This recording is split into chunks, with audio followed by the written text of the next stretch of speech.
Thank you all so much for being here. Thank you for the warm welcome. I'd like to just reiterate my thanks to Kelsey and Maddie and Duke Studio, as well as the crew here. I think when we asked them to stand, they were too tired to, but they're in here somewhere. I was also surprised to learn this morning that Duke doesn't love public speaking. Not a huge fan. And he's really good at it, so I was very surprised. So let's all welcome Duke. Hi, Duke. Hi. Welcome back to Virginia Beach. Now we all know each other. You feel a little yeah. Did you imagine 20 years ago when we were graduate students at Pratt that we'd be sitting here celebrating your 20-year survey? No, I never really looked that far forward, and I don't buy green bananas. Yeah. Well, actually, I kind of did, Duke, because I think what was really special about your work then and now is you have a very unique and developed practice, and you always have. I think as students and even the professors are like, what's this guy doing here? He doesn't need to be here. So I've really it's been an honor to follow your work, and thank you for allowing me to contextualize it in this way.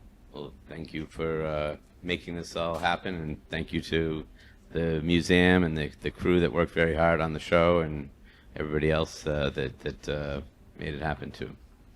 So, we are here on the occasion of your survey exhibition, which looks at 20 years of your work.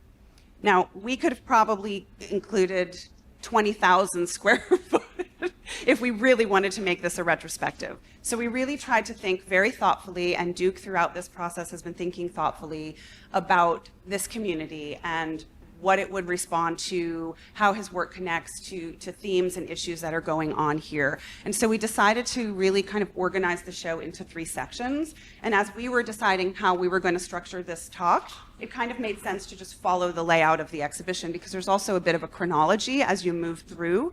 The first section of the show is called Pirates and Patriots, and it includes some of the oldest work in the show, such as the large-scale drawings on canary paper, and the submarine sculpture that you sailed in the East River in 2000. So let's maybe start with the storied submarine, since it actually just came up behind us as well. You made this shortly after graduating Pratt in 2007. So can you talk about the inspiration for the project and the tale of its launch? Yeah, I mean, I think there were multiple reasons why that project came into being. I think maybe just to explain a little bit more about what it was is there was during the Revolutionary War, there was the first submarine ever built was called the Turtle, and it was a one-man submarine that was used to attack a British ship in New York Harbor in 1776. And then I basically, after doing a lot of research, rebuilt the same submarine. I called mine the Acorn, but I used it to attack a British ship in New York Harbor, which at the time was the Queen Mary II, which was the largest cruise ship in the world, and unbeknownst to me at the time, actually was also on the top 5 terror targets of the world too. Yeah, but basically, I think that my inspiration for it was there was multiple reasons. I mean, at first, I was very inspired originally by just the object. I saw a drawing of the turtle that was like a cross section of the drawing, and it reminded me almost of like that Michelangelo drawing of like the human in the sphere. And yeah, so I had kind of became interested in it, and I started reading more about it, and was generally just sort of interested about American history at that particular time, and a lot of the sort of misconceptions about it.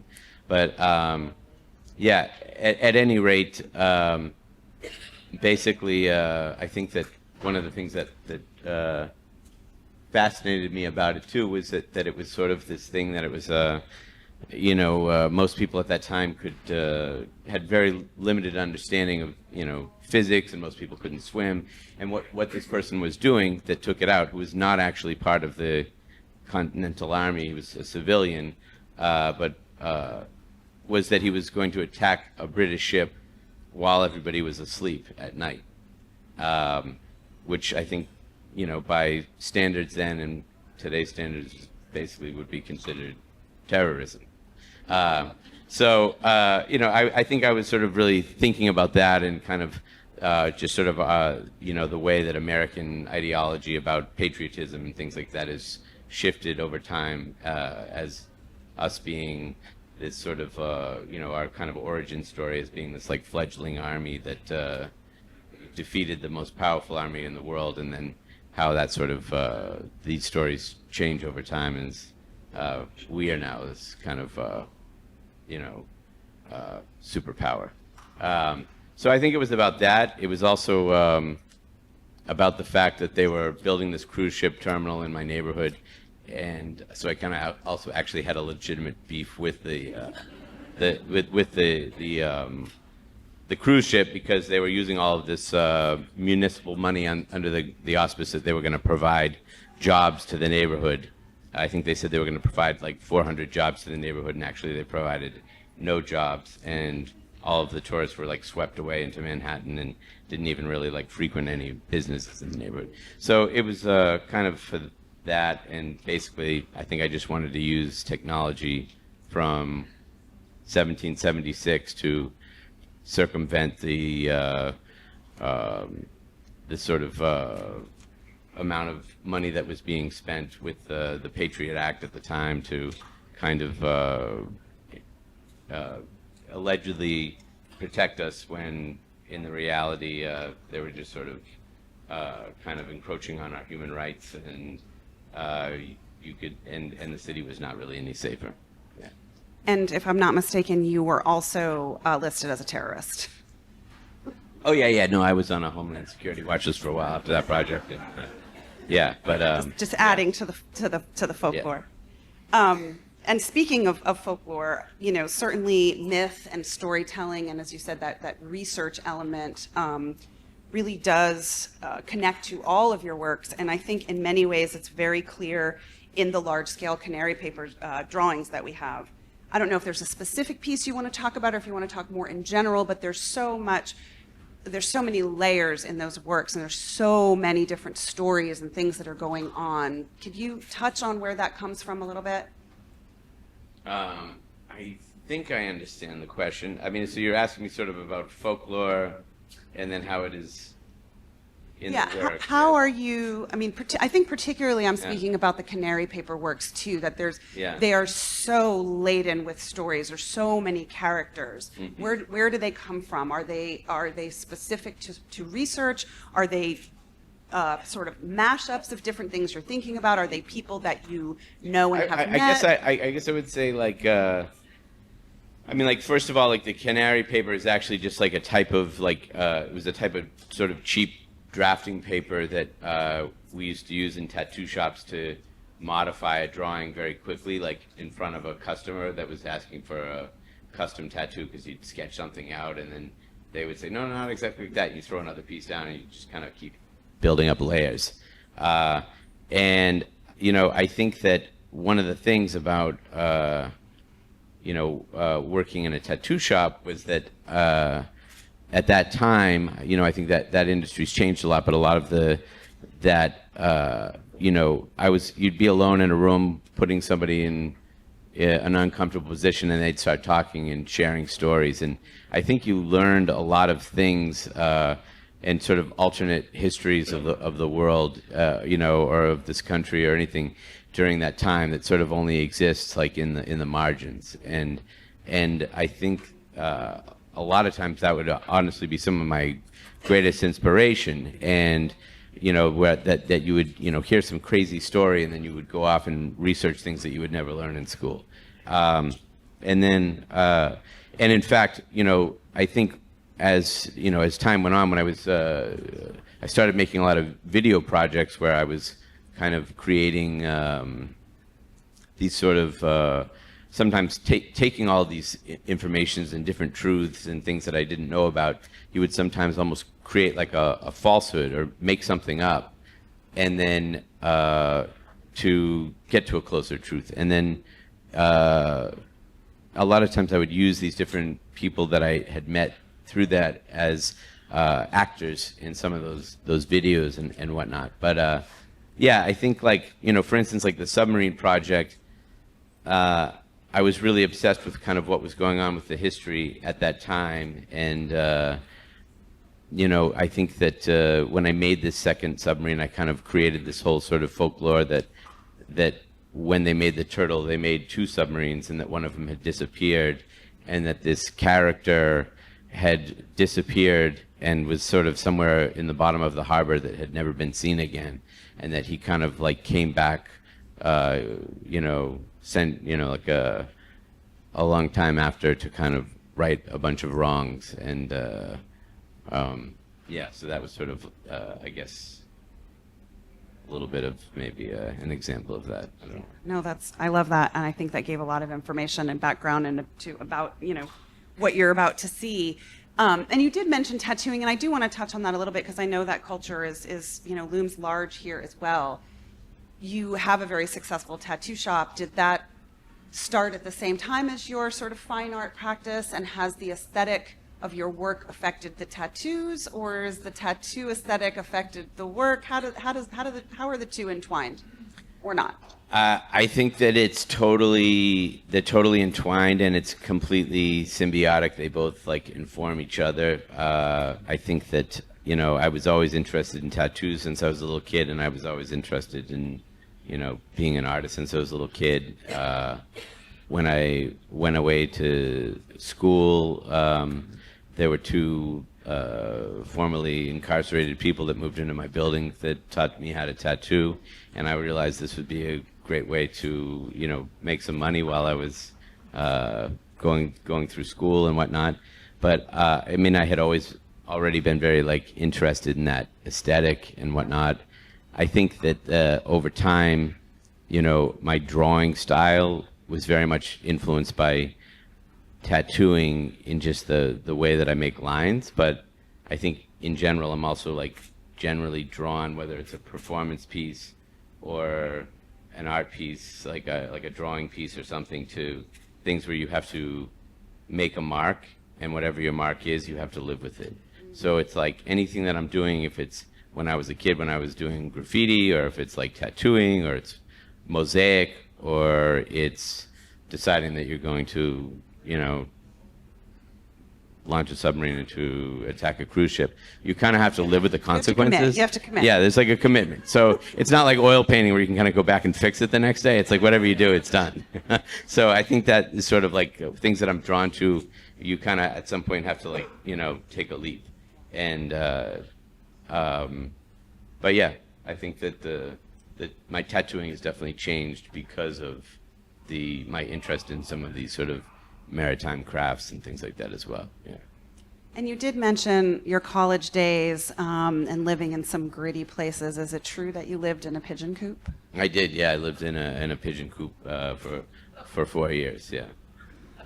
That takes us to the next section of the show. $25 a month. Yeah. So yes, there is a section. There's an entire section of the exhibition dedicated to pigeons, and there is so much of Duke's life and artistic. There's no light between your real life and your artistic work. And your studio is on your boat, and your studio in Brooklyn has a large community of pigeons that you care for. How did the relationship with pigeons start in Rhode Island, or was it thinking about including them as part of your work? Which came first, the pigeon or the egg? I would say that my relationship with pigeons has been kind of long and changing with as many chapters. I think that when I was a kid, I found a pigeon that was injured, and I took it home and took care of it, and my mother told me that it was gonna that it had diseases and stuff, and basically made me get rid of it. So I took it up the road, and was not happy about it, but let it go. And then when I got home, it was waiting for me. So at that point, being all artists are a little bit narcissists, So at that point, I was I thought I was kind of like St. Francis or something. It was clearly it was all about me. It wasn't about the bird, But but at any rate, then I think that was kind of when I got a little bit hooked, And then I think years later, I ran away from home, and I spent a lot of time kind of wandering around on the streets of Boston, and I think that I kind of saw these pigeons as almost like protectors. And then, of course, later on when I went to school, and I figured out that I could rent a pigeon coop for $25 a month, which I actually got a roommate, and it was actually I was actually paying $12.50, but. But yeah, there were these pigeons there, and then I think that a lot of the work that I was doing at that point in time was, started to become more focused on the pigeons, and I think that I was also sort of using them a lot as a metaphor for, kind of people in my life and whatnot, and but then eventually I met this friend of mine that grew up really flying pigeons proper, and he like kind of showed me how to, he heard I had a pigeon coop, and he was like, what the fuck is this? This isn't a pigeon coop, this is a squat, so but he like kind of started showing me like about how like real pigeon keepers keep pigeons and whatnot, and then eventually when I moved to New York, I kind of connected more with the pigeon community and whatnot, and became more interested in that world. Yeah. The pigeon community. Yeah. Yeah. One of your most publicly acclaimed pieces is called Fly by Night, which took place in 2016, and we have a really beautiful video presentation of that work where thousands of pigeons were trained to sort of choreograph the night sky over the Brooklyn Navy Yard. The mobile pigeon coop from that project has also been turned into a sculpture, and it is also on view. I wondered if you could just talk a little bit about that project. I mean, from its inspiration to maybe even if you want to touch on the way it changed your career. I feel like you were sort of very well known in the area at the time, and that was sort of a linchpin piece that kind of skyrocketed your career, at least from a curatorial standpoint. Maybe you don't agree. I don't know. I don't really think about that stuff as much, but that's my job. Yeah. Yeah, I mean, I can tell you, sort of how the project came about and why it was important to me. There's always sort of like the sort of forward reasons that you tell people why you're doing something, and then there's sort of why it came about, which, Tell us the real story. Yeah. Well, I mean, I had done that project a couple of years before that, where I had trained pigeons to fly from Cuba to Key West, which some of that work is in this show too, where I was training them to smuggle cigars, And while I was doing that project, there was a kid that I was friends with that worked at the Strand bookstore in New York, and he was like, I heard, I know you're working on this thing. I thought you might find this interesting. And it was a U.S. military it said top secret, like guide for how to train pigeons to fly at night. And I was like, wow, this is really cool. I'd never really thought about training pigeons to fly at night. And then I, started talking to different people in the pigeon community, and they were like, oh yeah, the people used to fly birds at night in Bushwick back in the day. And then I was talking to some other friends, and they were telling me that like in Damascus, they used to fly them at night too, and so on and so forth. So I realized that this was like a thing that was possible. But I think in general, the reason that I thought that it was a good idea to do as a project was, I think that, partially, I think I wanted to, draw attention to, the pigeon community itself, which was dwindling and was at one point this thing that, there was pigeon coops on every roof in New York City, and at the time of the project, there was less than 100 people left in the city that were maintaining this, thing that we all get to enjoy. But I think for me, a lot of it, like, people were like, well, what's the connection between this like maritime stuff and the pigeon stuff? But I see it all as being exactly the same. It's like there's sort of this, it's kind of like this confrontation between the natural world and like the sort of, the hyper-organized kind of institutional man-made world and that space. So I think I was really just wanted to you know, have people kind of take a pause and look at the natural world that they live in every day and think about the city as a natural place and experience it. And yeah, I guess that's kind of the main thing. Was it different for you to do in London? How did the context change doing it in Europe, or did it? Well, I mean, I think, in both cases, when I did it in the Brooklyn Navy Yard, I was really also referencing this long-standing relationship that pigeons have had with humans, and particularly in their, military service, And in London, we were asked to do it again for it was the anniversary of the end of World War I, so the pigeon coops were slightly different and less referencing the Navy and more about these mobile pigeon coops that they used during World War I. I don't know if I have that much to say about why it was different. I think I got a little bit better at it the second time around. Because I didn't have a lot of experience training pigeons to fly out at night with lights on. And then I Could have got fooled better. Brooklyn. It was pretty gorgeous. And then I think that yeah, I mean that project they were very similar. I think that the reason that I did it in London was I think my long-term ambition was to move it to a refugee camp in Greece, and that was sort of truthfully why I agreed to do it in London, and then that ran into trouble and it didn't work out. Yeah.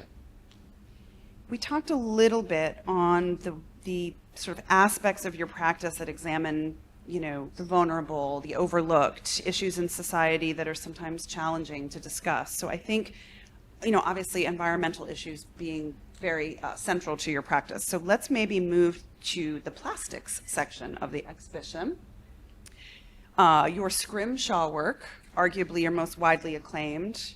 Can we talk about where this work began? I know I've asked him to give away his process. Like, everyone wants to know, how does he make them?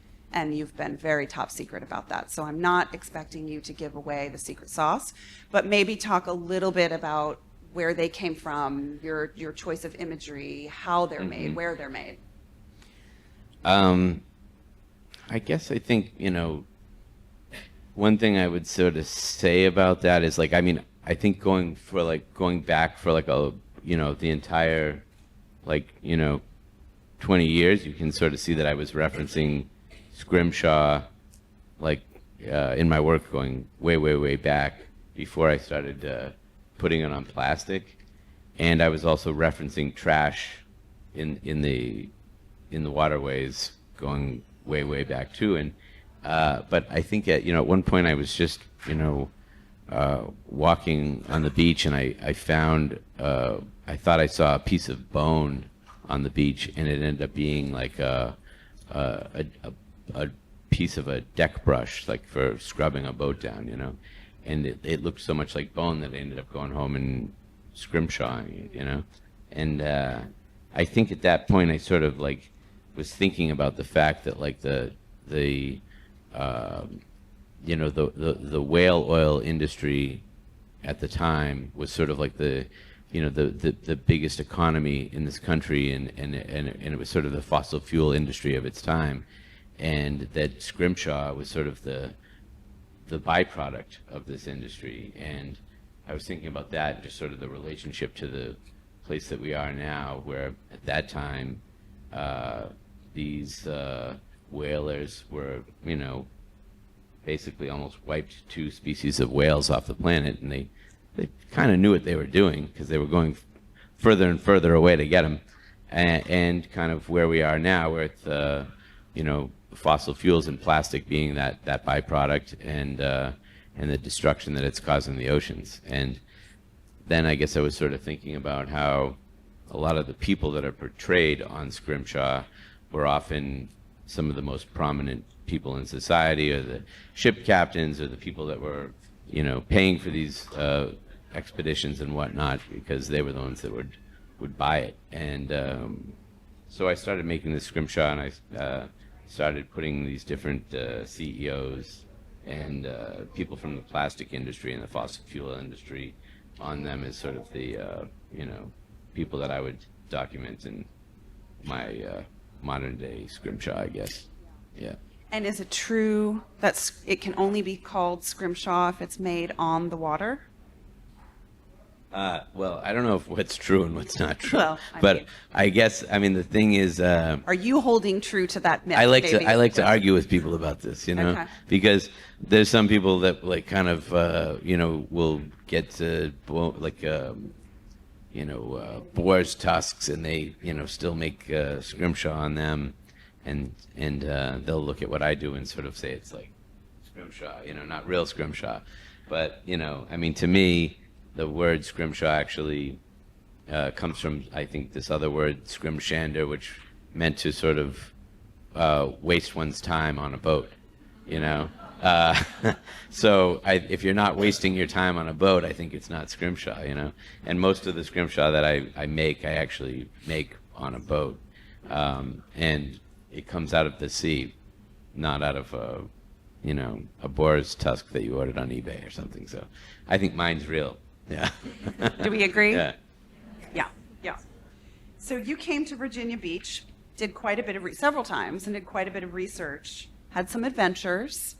Tell us a little bit about the Virginia-based scrimshaw. There's several pieces that are brand new and that were inspired by the show that you're about to see. Mm-hmm.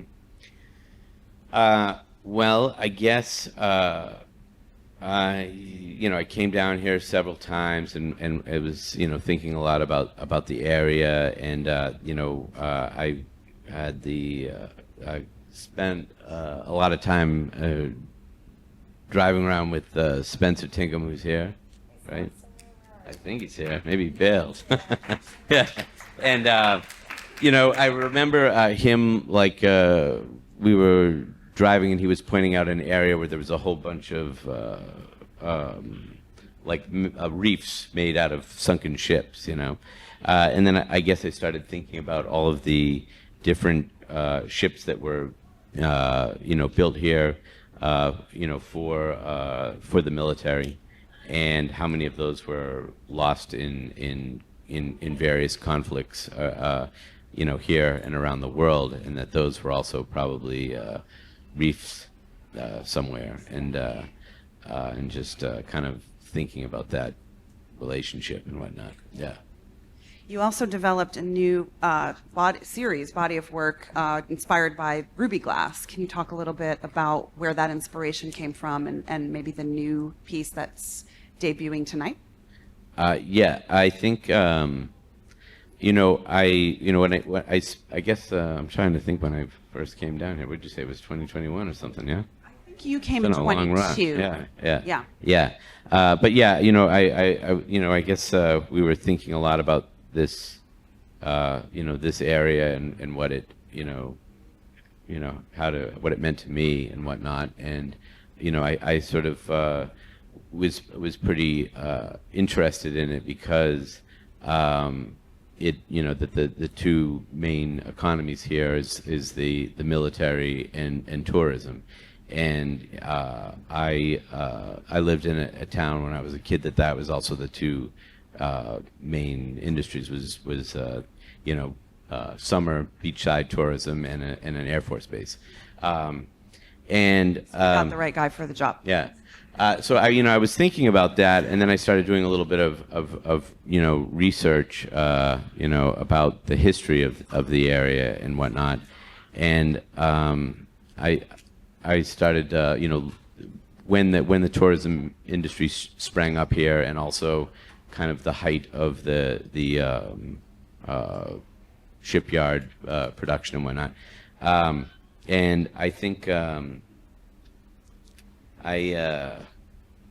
don't even know how this all came about, but I kind of was thinking about the relationship between those two things, and basically around the turn of the century was sort of really the beginning of where these sort of resort towns began, and it really became the first time when basically working people had leisure, Before that, like the idea of going on a vacation was, something for only like aristocrats. And that, sort of simultaneously, while this sort of new kind of economy was happening and whatnot, was also this point in time when it was like after the Spanish-American War, where American foreign policy shifted from being isolationist to imperialist, where that war ended and we just decided we were going to like keep Cuba, Guam, Puerto Rico, and the Philippines. And I think I was sort of thinking a lot about that, and that was also sort of basically when the Great White Fleet was built in Norfolk, which was kind of Teddy Roosevelt's tour de force, where they built all of these ships to basically go around the world and let them know that we had arrived as a superpower and could be pretty fucking scary. and that just basically intimidate people. I guess at that, when I was growing up, my grandmother always had this ruby glass cup that had her name in it and her birth date scratched out, and it said 1909 and whatnot. And kind of researching more, I realized that was the original tourist souvenir. And again, I was going around with Spencer, and we started seeing this ruby glass everywhere in all these junk shops that we were visiting up, kind of all over the place around here. And then, I think at some point I just decided to, I was thinking about the relationship between the military and tourism, and how those two things are very intertwined. As we have this kind of military presence around the world, and how that also affects our ability to travel wherever we want to go and do what we want to do. And so I basically just started making ruby glass that reflected the Great White Fleet and that whole time period. But going back to what I was saying before, where I was talking about this sort of idea of nature and institutional power colliding, at some point I was like, I wonder if they had mascots on the boats. And it turned out that like they had... Who doesn't ask that question? That all of these boats that they were taking on this tour around the world had like really weird animals on them. There's no logic of why you would put a grizzly bear or a camel on a boat, but I think that people have this sort of, primal instinct to be connected with nature, and that we sort of have this, we need that for our own, morale, and I think that was sort of why the military felt that it was necessary to put a kangaroo on a boat with with a bunch of sailors, which a lot of those situations didn't really work out so great. But yeah, so that's sort of what it's about. Yeah. I love the pieces so much, and I think they are a perfect encapsulation too of the way that you often use humor and the absurd to really touch on some difficult issues, right? I think your work is so complex and generates so much thought, but it invites us in its sense of humor, in its sort of approachability. So I'm grateful to you for creating work that allows for a dialogue, that gives space for us to enter the work, and then you sort of give us the 1-2 punch, right, and really make us think. A survey exhibition offers an artist an opportunity to look back at their work. Are there any insights that you've taken away? And maybe this is too soon to ask this question, because I think you've had about 20 full minutes to take in the whole show. But there's some pieces that you haven't seen in a really long time, or pieces that you're seeing in context with later work. Is there anything that you'd like to share about this experience? I think I'm getting worse. No, I don't know. I think I honestly, it's interesting to see some of the stuff that it gets. I think I'm a sort of a superstitious person, anyways. But it's kind of spooky, because sometimes you see things that you were talking about many years ago that you forgot, and then realize that you were, talking about them in a different way. So I think sometimes you sort of think that you're kind of like your artwork is evolving and changing. But for me, I kind of looked back and I was like, oh, I already did that. Just sort of doing the same thing, in different ways. Yeah. Yeah.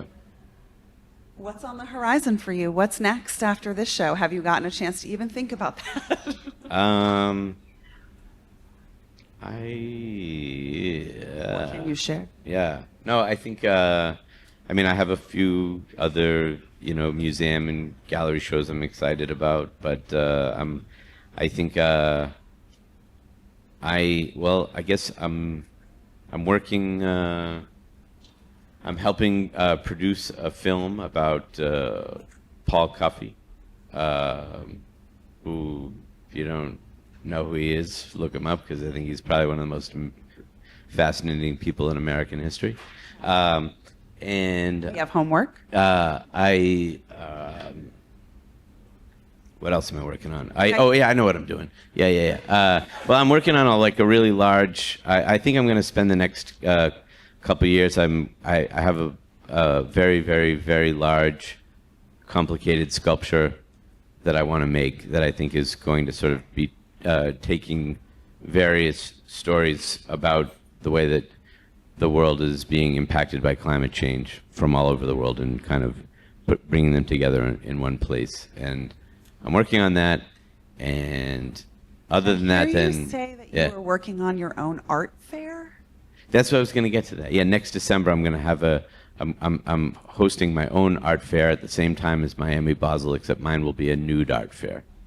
A nude art fair. Are we all invited? Everybody's invited, as long as you're nude. Does anyone want to come? Yeah. Yeah. It's going to be warm out though, and the weather will be good. Yeah. It's Miami. Yeah. Is there anything that I failed to ask you that you want to talk about?